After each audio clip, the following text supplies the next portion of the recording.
together? Fuck no. Hi guys, welcome back to my channel. So for today's video I'm going to be doing a review and wear test on the new Morphe foundation and the new Morphe concealer.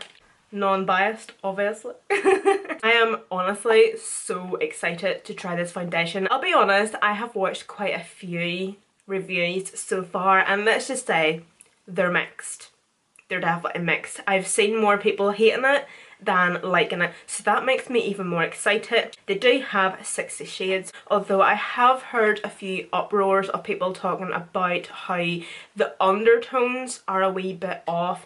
Unfortunately, in this video I'm not going to be talking too much about like the undertones of the foundations and the undertones that I kind of have, because I'm not fully educated in different skin tones and undertones in skin tones. I just don't have the knowledge and I'm just not educated in that. So I did have to buy these online. Obviously because there is 60 shades, there was a lot of shades to choose from.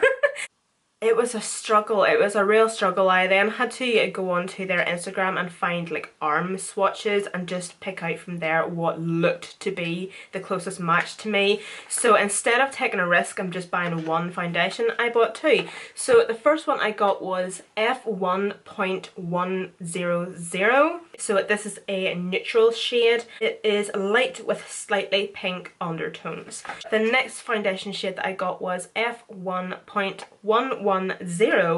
So this is cool toned with light pink undertones. Okay, so I didn't actually notice that, but I did get a neutral one and a cool one. For concealer, I got C1.25. It is a neutral concealer shade. So the concealer retails here for £9 and the foundations retail for £16 each. Whenever I did buy these, I actually used a discount code.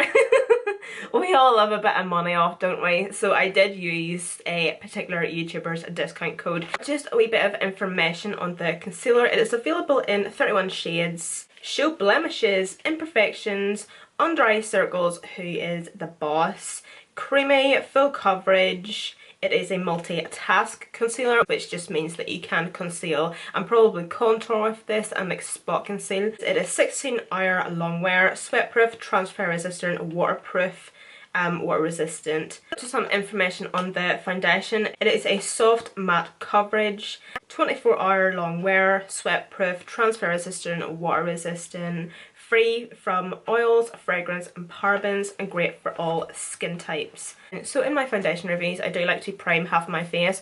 Usually on a day-to-day basis I do not prime my skin. I do personally think that primer is very gimmicky and it is a great way for companies to make money.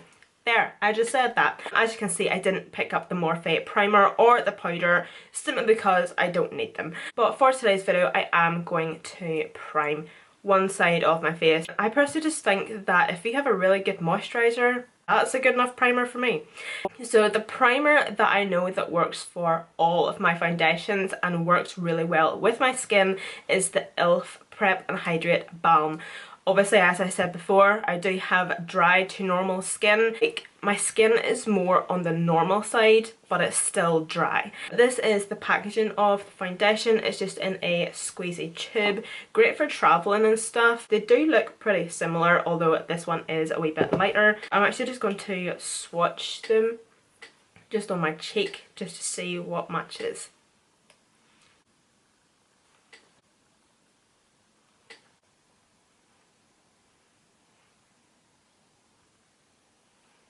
I would say this one because I kind of still have a wee bit of fake tan left.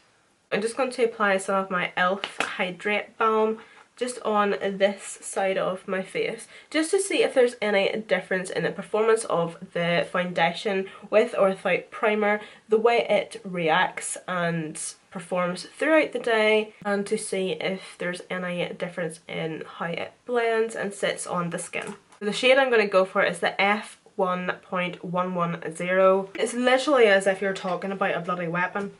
So I'm first of all just going to start with just quite a small amount, just enough to do basically the entire face. I kind of like to see how the foundation behaves on my skin first of all, and then if I need to, and just out of sheer curiosity, I will go in with a wee bit more.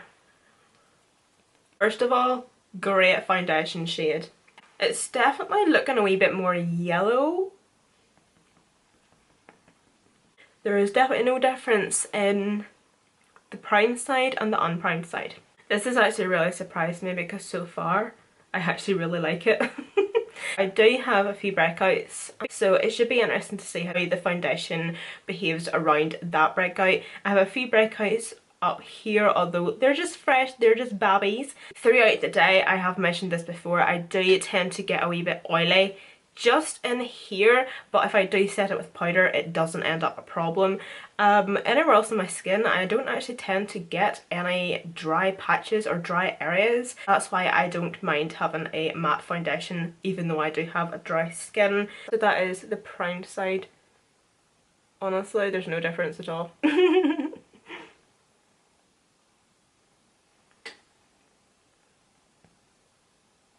I actually really like it. I didn't think I would, although to be honest I didn't know what to expect whenever I started this because obviously I have seen so many mixed reviews. I'm going to go in with another layer just to see. Yeah, it's definitely dried down now. This is with the second layer and I don't know if you can see in here.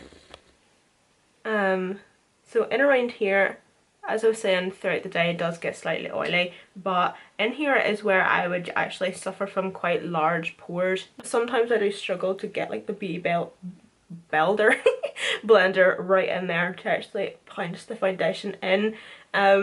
Obviously if I used a pore primer that might solve the solution, but they don't bother me that much. The only pores, I don't really care. Just in case you guys are actually thinking that the foundation is wearing away from those areas already, I just suffer from large pores in there, but I'm trying to cover them as much as I can.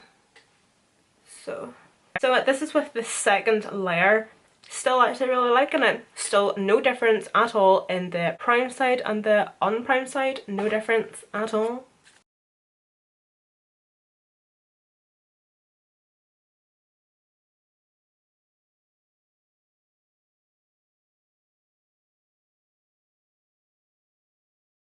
So I have turned my exposure way down on my camera so you can see the true texture of my skin and so you can definitely see the fuck ups. Oh, that is wick. I'm obviously going to try and put more concealer on because I obviously need to hide this. Oh, what the fuck? I cannot believe the concealer has lifted the foundation.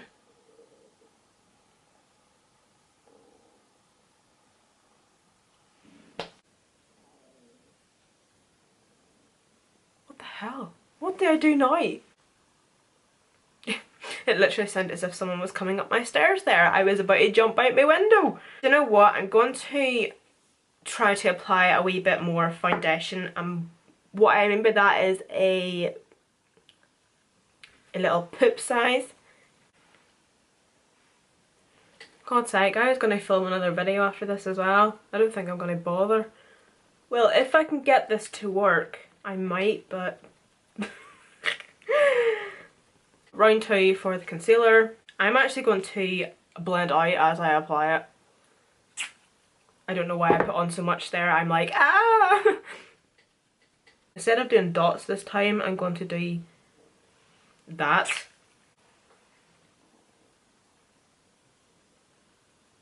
See if it makes a difference. Oh, it has! The concealer is definitely thick. And it is definitely full coverage. I can actually tell whenever I'm blending this out like really close up against my lower lash line that it's actually making my lower lashes stick to my face. You know that feeling whenever it's like I have far too much on my face? I can definitely feel that. Yeah, can you see that? Like I always bring my concealer up, right up into basically that lower lash line. That looks so much better. Okay, so I just went off camera there to do my eyebrows, but I also wanted to go off camera and kind of collect my thoughts on what I thought of the foundation and the concealer.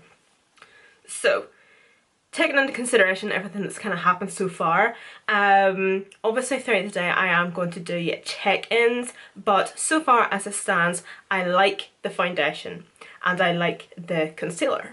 Although I don't like the foundation and the concealer together. Holy shit, the concealer has actually dried down quite matte as well. I've actually been off camera now for about 10-15 minutes and it hasn't even creased. God damn it. I haven't even set my face yet. And that hasn't even budged or came off on my hands. You know, like, that is shocking. Like, that's how matte that this foundation is. I'm obviously going to go in and set it with my usual powder, but I mean, I'm going to set my under eyes, my smile lines, and obviously in here. So I also forgot to mention that it is 11:20 in the morning, so then I will be back in a few hours with the rest of my makeup done for our first checkup. I have the rest of my makeup on. I just used the Colourpop No Filter setting powder. Obviously I used this powder because I know that this powder works with most of my foundations. My thoughts are definitely still the same. One thing I will say is my face just feels very stiff just because it's so matte. I'll give you another wee zoom in of my foundation as well, now that all the other products are now on top too. So that's a close up. So as you can see with the bright guy, it is still not gathering round it. I need to get myself a mirror right here. What is going on? Right. I never have any problems here with my pores. That never happens to me with any foundations. Forehead still looks fine. So yeah, I'm just going to go about my day and I will check in probably a few hours time to see how it goes. So it's now at 20 to 2. The only difference I can see is the fact that my lipstick has worn off because I had pizza for breakfast / lunch. It honestly looks no different. It has been on for 4 hours now actually.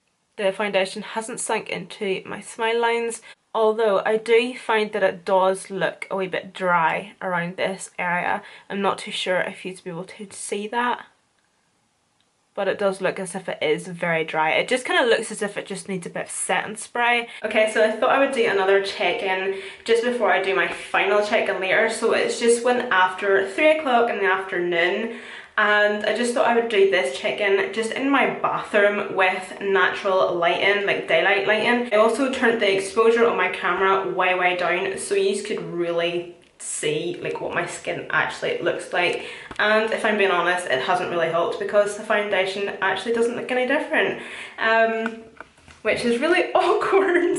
Sometimes it does get a wee bit repetitive, like, yeah, it looks fine, yeah, it still looks fine. Hours later, yeah, it still looks grand, you know, that's a wee bit boring. Sometimes you kind of hope that things don't really work out. The foundation honestly looks fine. Yeah. Okay, so I'm going to make this my final check-in because my fam bam will be home soon and this is the only time I can do my final check-in. It is now around 5 o'clock. I have had this foundation on for about 6 to 7 hours now. From a distance, it honestly looks fine. It looks perfect. I'm just going to admit that. Wasn't expecting it to perform the way it has because I've had it on for so long now. It is starting to wear and tear a wee bit. I have noticed it is slightly sinking into my smile lines around here and around my chin, and especially around here I noticed, and like here, like around like the crevices of my mouth area. Still looks very dry. Under eye creasing, as you can see, there's 2 wee creases underneath there, but that's no biggie. My forehead honestly looks fine. It honestly looks perfect. The only thing is because it is so dry and so matte, I just kind of find that it looks very textured. Like you can definitely see like all my skin texture, like not like texture, but this is just my skin, you know, like this is how skin looks. The reason it looks like that is because the foundation is so matte and drying. But my overall thoughts is I like the foundation. I like it. I wasn't expecting to like it. The only negative thing I have to say about the foundation is the fact that it is very matte. Next time I might actually mix this with my MAC strobe cream or have like a really hydrating primer on. This is just the packaging of the Morphe foundation. Personally, I just find it very simple and basic, but yeah, it's just nice and sleek. Whenever it does come to makeup products, we all know that I am an absolute sucker for packaging, but whenever it comes to the packaging of products, I would rather brands and companies invest and spend more time in making the actual product better and better quality than the actual packaging. Like, you would like to think that they would spend more time on the product than the packaging. So whenever I see like simple basic packaging like this, it's like, yeah, that's nice, that's simple. And then whenever the product inside is good, it's like, yeah, well, do you know what, that's fair enough, fair play to them. They have spent more time and they've invested more money and time into the actual product than the packaging. For the concealer, I definitely liked the concealer. Together, fuck no. These together, definitely not, but I will try them again just to actually see if they do work together, because that was an absolute joke. As two separate products, I did enjoy them. I will try the foundation with a different primer, different moisturizer. I'll mix it with something. I'll try it with a different concealer. With the concealer, I'll try it with a different foundation. And I honestly do think it would work perfect. I absolutely love the doe foot applicator on the concealer. It's one of those flat-headed ones, if that kind of makes sense. So yeah guys, so that is my review of the Morphe foundation and concealer. I feel like I just need to get my hair up and get this makeup off, but I can't. Thank you all so much for watching this video, and I hope to see you on my next one.